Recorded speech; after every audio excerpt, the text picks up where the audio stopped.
Hello, everyone. I'm Joe Hancock. I'm a non-lawyer partner here at Mishcon where I run the cybersecurity practice. Welcome to our latest dispute nightmare scenario, where I provide practical tips on our real experiences across the disputes practice. If you have any questions, if you could pop them into the Q&A function, and we'll try to get some of those answered by the panel as we go through. If you have any technical issues, if you pop that into the chat box, or potentially if you try logging out and rejoining, or sometimes joining audio only helps. And there will be a recording of the session for everybody who signed up, whether they were here or not. So just to introduce the scenario, what would you do if your data was leaked on the dark web? This is unfortunately commonplace for many people now. You see reported in the media and also on leak sites themselves. This is the idea where the first thing you find out is maybe a tweet, maybe some social media posts from an attacker, maybe somebody calling you and saying, hey, we've seen this online, and some data has been taken from your organization and posted out there. What do you do about it next? And that's what we're going to explore today. I am joined by Emma and Nigel, who I'll ask to do a quick introduction in a minute. But I said I'm Joe Hancock. I'm a non-lawyer partner here at Mishcon, and I run the complex investigations cybersecurity practice. Emma and Nigel, if you'd like to say a little bit about yourselves, perhaps Emma first, then Nigel. Thanks, Joe. I'm Emma Woollcott. I'm a lawyer partner at Mishcon I head the reputation protection and crisis management team. I'm a litigator specialising in defamation, privacy, harassment and contentious data protection. And I advise businesses and executives on ways to mitigate against and handle crisis situations. Thanks, Emma. Nigel? Hi, everybody. I'm Nigel Pask. I work for Specialist Computer Centres. I am the CISO for the EMEA region.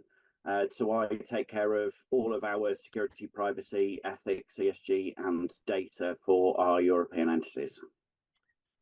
Brilliant. Thank you, Nigel. And so what we're going to do today is we're going to walk through the first 24 hours, talk through then the next 3 to 5 days, what happens afterwards, and then talk kind of longer term and try to really bring the scenario to life and also share some of our experiences. When you get these initial notifications, when something like this happens, it's a kind of confused time. There's often a lack of information. There's a lot of ambiguity. You're not really sure what's happened. You don't know whether it's kind of real or not. And what we're going to do here for this scenario is really focus on the more strategic and business level impacts of one of these scenarios. We're going to take it as read that the technical investigation is occurring and what that entails. We won't dive too much into who did this or how did they do it and those kind of things. Focus on those high level issues. And these are cases that we deal with all the time. It's not unusual for us to get a notification from a client saying, hey, this has happened. Here's a link to, I said, a social media post or some reporting that says, here's the data, and now what do I do about it? So why don't we start from there, really? Perhaps if I come to Nigel first, as you're largest on my screen at the moment. In the first 24 hours, what are your immediate concerns with this kind of issue? Not to panic and to kind of fight your instincts, and remember you've got to do a couple of things. And for me, it's about doing two things at once whilst fighting all of your instincts and your urges to rush at making a decision. So you have to your point, Joe, first of all, you have to work out whether this is real and if that is actually happening, the technical side of things. And then you've got to manage the stakeholder comms, and that's the bit that takes real challenge. They're the ones that often have got the business lens and are poking you for updates and want action now, and you're the one that's trying to get to the root cause and understand what's happened and not set the hounds running. I agree. How about you, Emma? Any thoughts on the first 24 hours and your kind of immediate concerns? Yeah, I think just to echo what Nigel says, I think it's really important to try and avoid being rushed into making avoidable mistakes. You've always got more time in these situations than you think you have. And it's, I think, important immediately to get the team together to make sure that everyone is clear what their responsibility is, when they're reporting back, what they need in order to do their bit. I think that, it's quite tempted to people to run around like headless chickens, but actually and ask for constant streams of information, and investigators can't investigate if they're spending their whole life telling lawyers what's going on and where they're up to. I think that we're often called in these situations, and we've seen leadership teams respond really well, and we've seen leadership teams react badly. And I think one of the things that I've seen that works very well is teams that have practiced making tricky decisions, teams that have got a procedure or a protocol for how they're going to weigh up different information. And I've seen certain quite a few examples of where if the most powerful person speaks first, everyone tends to agree. And I think that in these sorts of situations where there's lots of different information coming in, and there may be legal advice, and there may be advice around how long it will take to get to substantive answers, and you've got a pressure from comms to respond and engage, I think it's important to kind of have a process by which you're going to try to make decisions. So it might be that you set out an information, and then everyone gets to express a view before a decision is reached. But I think it's just kind of clear I think it's helpful to try and take a step back and regain and maintain a sense of perspective.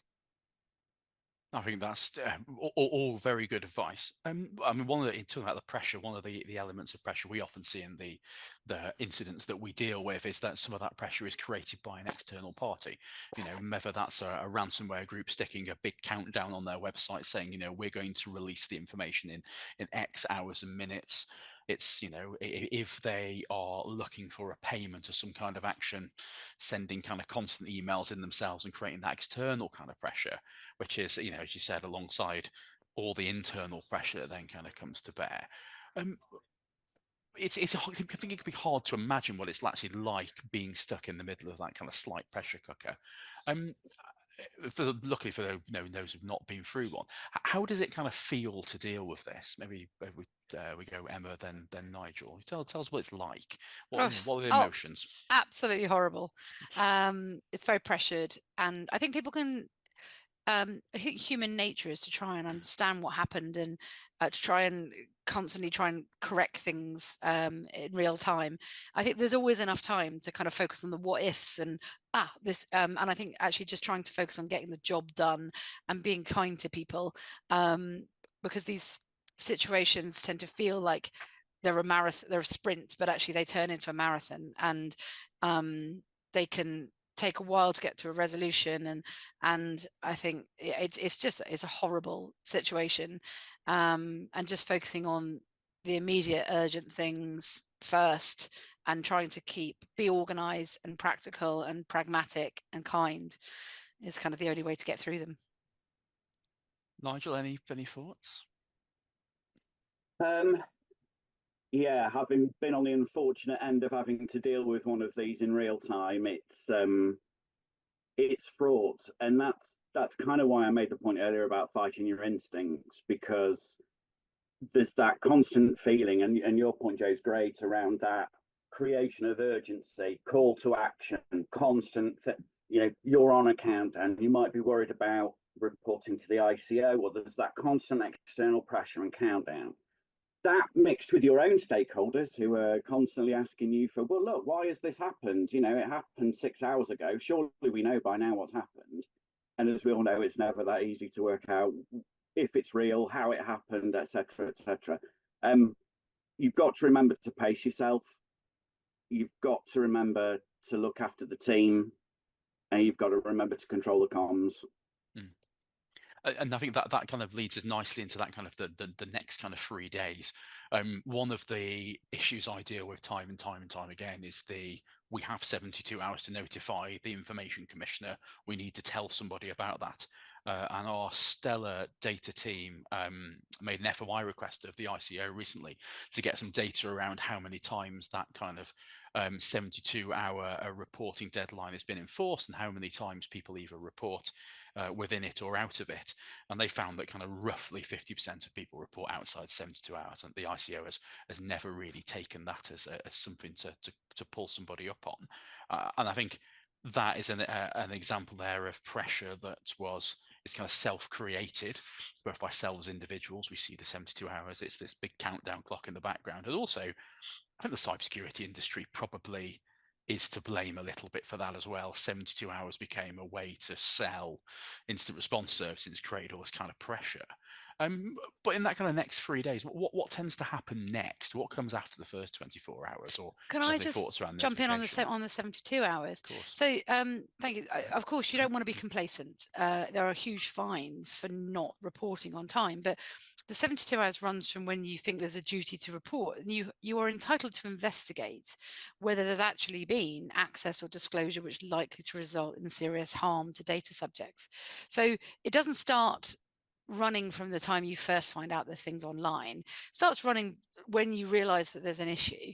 So there isn't, I think it's one of those things that drives the pressure, and it doesn't seem that the ICO are that bothered if you're a day late or 2 days late. I think it's much more important to try and control the flow of information, not create expectations of constant updates and limitless information. But I also think it's really important, and Nigel was talking about stakeholders putting pressure and asking for updates, to be the person that engages. So to engage with the media or employees or any stakeholder proactively, but not prematurely. So you're making sure that the people that matter to you hear from you, but that you're not over informing, that you're not raising their expectations they're going to get a running commentary, that you're giving people comfort and assurance that they're on your mind, but you're dealing with something and you'll report back when you've got something substantive to say. And I think being proactive about the flow of information and being boundaried about what you can and can't tell them is actually really important. And I think that the preparation always helps with that, but there has to be quite a certain amount of confidence in delivering messaging to the different audiences, which kind of comes with practice and sophistication, but is something that some businesses find very difficult. They want to respond to inquiries, they want to tell investors, or they want to tell anyone who asks about it. And I think sometimes the thinking things through in advance, one of the things that's most helpful is kind of thinking through who can we respond to in certain ways, and what are we comfortable providing, and then biting our lip. Yeah, no, I think you raised an interesting point there, which is I must, in every incident, I think I have two things have happened. One is you end up having the "do you want me to do some work or to update you" conversation, and then secondly, there's normally a fraught conversation either among the response team or those involved, because emotions run high. I think I've had the conversation. Can everyone leave Joe alone, please? Yes, we've definitely had that one. It's really important that we have some answers, because we can't communicate back working on it. So I think I've protected you in the past. You have, and I'm ever grateful. And on that kind of point around the emotions running high, Nigel, how does the kind of stress and strain of what is a pressured situation affect responders or those that are involved? That kind of depends very much, to Emma's point, on how prepared they are. So if this is something you haven't planned for, you don't have run books for, you haven't got a clue what kind of attack it is, or what the authorization chain is, or which of the people in the information flow need to be activated, or who's going to control PR, it can be a nightmare. So actually, if you've got some tried and tested run books, you've been through, I think Emma mentioned it earlier on, you've been through pressured decision making. So those people who are going to be asked to make decisions under pressure, so they don't do it in a snap, based on an emotional gut call. If you've got the prep in place, it does remove a large amount of the emotional panic which drives the wrong behaviors in that situation. So I'd say just be really, really prepared. Don't be afraid to practice. Don't be afraid to practice real scary world scenarios. No, I think that's great. And if you look at another point of life, you'd never ask anyone to run a marathon without doing any training beforehand. But sometimes we think that people can deal with a crisis for the first time because they just shouldn't be able to. Moving on to slightly the longer term, I think why don't we tackle kind of obvious elephant in the room here, which is often the reason your data has been leaked online is because someone's going to extort you and they expect you to pay something. And so should we pay? Should we not pay? Any kind of thoughts? I don't know who wants to take that one first. The loaded question. I always say that's a business decision. I hate the idea of negotiating with terrorists or creating a currency in extortion. I always say that's a business decision, but I always make sure that decisions are based on knowledge. And so I push back to the technical team. Who are these people? Can they be trusted? Are they bad crooks or good crooks? Like what? So it's a business decision. I think Nigel probably comes up against this slightly more often, more Well, frequently than I do. think you've got to be pragmatic, because there's a real danger. So there's always an overt channel that these threat actors act through, but there's always a covert channel as well. And so there's always a danger if you don't enter into dialogue with them on both channels, it can be seen as resistance. So you're absolutely right, Emma, in terms of, we shouldn't be paying ransoms, it endorses terrorism, etc., etc. But there is the part of the process of walking through that with them, to understand what it might mean. I don't have anything to do with the undercurrent process which happens in the background. I think it's good that I'm kind of kept clear of that, but I do know that it goes on, and I think it's best to keep all channels with threat actors open until you've kind of been able to resolve what you're going to do. But ultimately, your call on it being a business decision, absolutely every single time. And it's also a business decision that needs to be handled with the right advice, and make sure, and the right sort of procedures in place, that the advice is privileged. I like it. And we've had a question around privilege, which I might come on to in a minute. I mean, Nigel, just one minute, just for you, Emma. Excellent. Nigel, you mentioned kind of undercurrents there, and there being kind of two levels of comms. And this is something we've talked about before. Could you perhaps just give me a bit more detail on that, how you see that kind of playing out, even internally within an incident? Well, it's always really interesting because the reason a threat actor's taken action against you is ultimately, for most cases, for financial gain, right?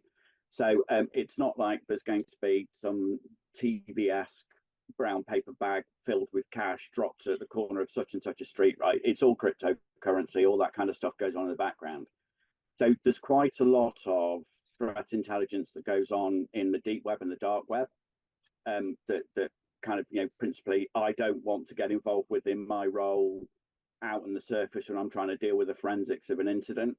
So actually knowing that I've got people I can call on who can handle that, that back channel conversation that needs to happen for fear of the threat actors feeling like they've been ignored and not engaged with.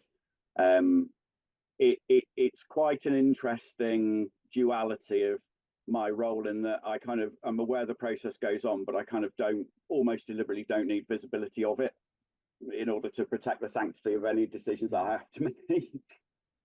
No, I think that's a really interesting perspective, because often that kind of the undercurrent and the kind of, the official communications versus the unofficial is never really explored. So thank you for that, Nigel.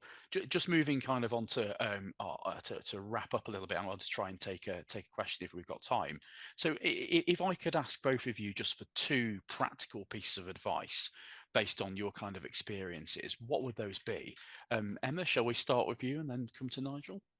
I think communication is key in these sorts of situations. Communication internally as to the progress and investigation, the information that's coming to light, and how that affects the risk profile of any litigation or the response to the crisis, but also the communication externally. And I think fatigue can set in over time, and people can get confused, and or they can feel the need to respond to different audiences in different ways. And I think really importantly with communication internally and externally is to make sure that there's consistency and control.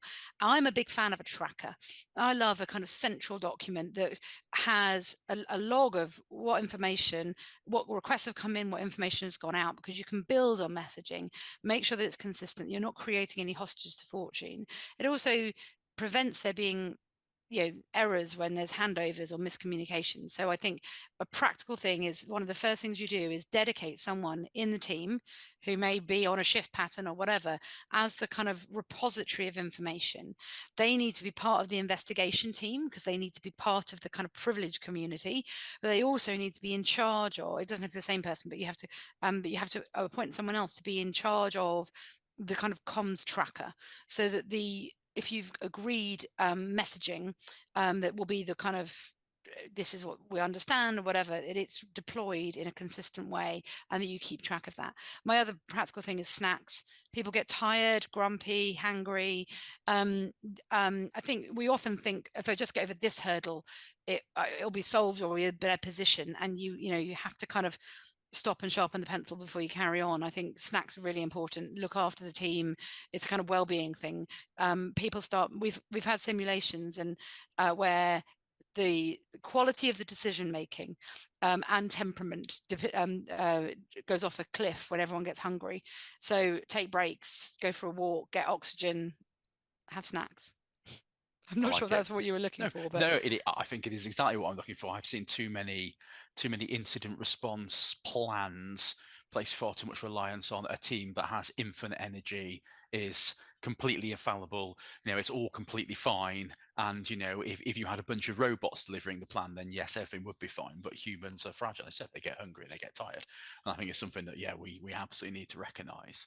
Nigel, what would your advice be? It's kind of the same, right? It's kind of related. So recognize you're in a battle. This is not a sprint. This is not going to get solved in the first 4 hours, 8 hours, 24 hours. This is going to go, right? It can roll and roll and roll, and you need to be ready for that. So taking into account everything we've all said, you need to have your best players on the pitch, fit and healthy, ready to play the best game at the time. And then you need to have they don't call them substitutes anymore, do they? They call them finishers, don't they, in rugby? You have to have the finishers ready to come on who are equally as good. So that whole rest, recuperation, the protection of the team is critical, because they're the ones that are doing quite stressful, high pressure work, and it does absolutely drain people much quicker than a BAU task that they'd be doing on any normal day.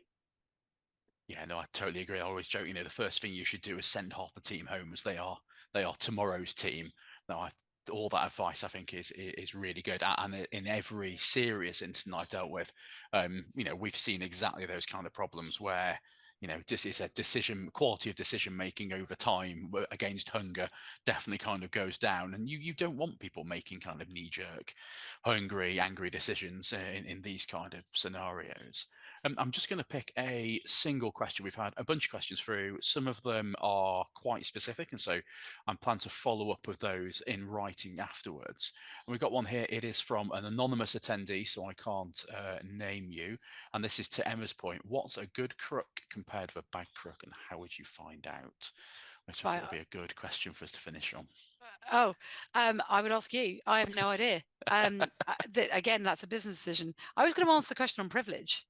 Okay, let me come on to that one then. Okay. And this is, can you explain any privilege considerations organisation now as council should have in mind from the outset? And again, from anonymous attendees, so unfortunately I can't name you.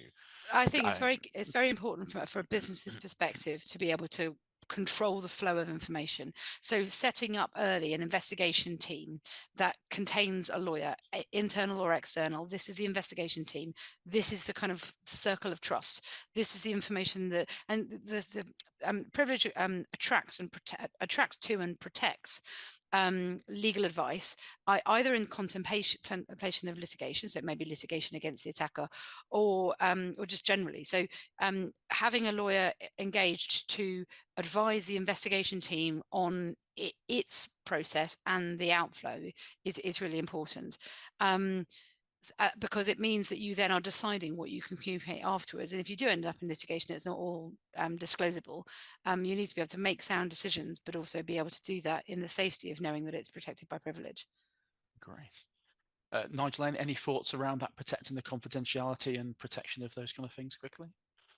I couldn't sum it up any more succinctly than Emma's done. It's absolutely key to protecting some of those quite detailed and specific internal narratives, discussions, agreement processes that go on in full cognizance, to Emma's point, that litigation could ensue. So you don't want all of your, you don't want all of that being aired. So fortunately, we have such a thing that we can call on. Thank heavens. Thanks, Nigel. Well, that is, as this is a flash webinar, we only have 25 minutes. So unfortunately, coming to a close. These kind of incidents in our experience are always rapid moving. There's always ambiguity. They're always high pressure. And again, you want to have planned for them, and practical experience really helps. And again, I think one of my only takeaway would be, and Nigel made the point really early on, work out whether it's a hoax or not. We've seen too many times the big incident get declared over, which is the fact that someone's just gone and said something on social media, compared to actually having data and having leaked it. But also I've seen the opposite, where people underreact. But ultimately, you need the right people in the room to help. And this to me is, again, creating that kind of safe environment for them as well is really, really key. Thank you very much, Nigel and Emma, for being with us today. Really great to hear your perspectives, and lovely to chat to you as always. Thank you everyone for coming along and listening. For the other questions that were asked, we will follow up with those and answer them in email where we can. Where they were asked anonymously, we might just do a little Q&A and pop that out to everyone, as I think the questions were all relevant to everyone. And there will be a recording sent out to anyone who signed up, and everyone's contact details if you want to get in touch. All of us very happy to chat about these things. Thank you very much. I hope you have a great rest of the day.